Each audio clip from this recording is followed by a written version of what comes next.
And now, your Midday Ark-La-Miss news update. Good afternoon. Thanks for tuning in to NBC News Daily. I'm Jalen Levat with your Midday Ark-La-Miss update.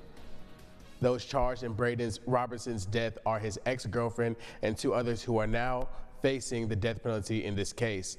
22-year-old Melanie Pipkin, 22-year-old Bryson Vaughn, and 19-year-old Cameron Hildebrand were faced a judge for their first appearance on Wednesday.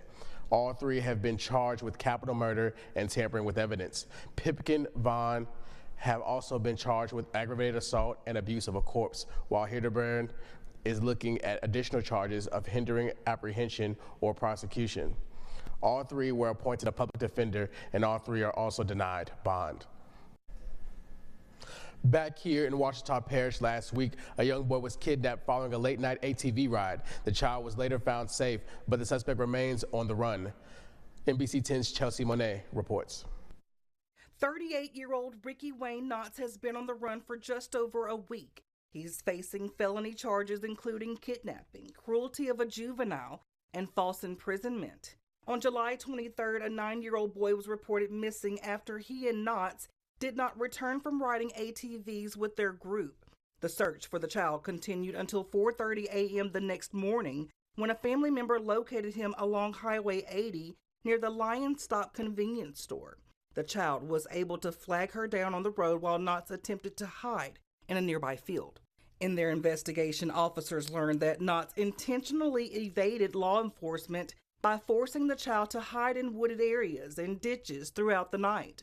According to the arrest warrant, the child's family member was able to have a short conversation with Ricky before he ran back off in the woods. She asked why he didn't return home with the child, and he said he saw a police officer and ran. At the time, Ricky had no active warrant, so it's unclear why he ran from law enforcement. But this isn't the first time Ricky has ran off into the woods to avoid arrest. In October 2024, he ran from police into a wooded area near the Forsyth boat dock in Monroe. He was found and taken into custody the following day. Since 2008, Ricky has faced multiple allegations involving violent offenses, including domestic abuse, simple battery, false imprisonment, and rape. In many of these cases, the state chose not to pursue prosecution, citing various reasons. Ricky has also been charged multiple times with violating protective orders. In October 2024, Ricky was found guilty of theft and served 6 months in jail. He was released in April of this year. For your Ark-La-Miss news source, I'm Chelsea Monet.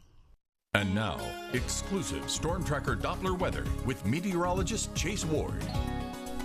Hey, front of boundary has moved just to our south, but it's going to be kind of lagging out a little bit, so we're still expecting a redevelopment of more scattered showers and thunderstorms. But the cloud cover and the rain, it's going to help trend temperatures a lot cooler. It's probably one of the coolest days we'll see this week, and even as we go into Saturday as well.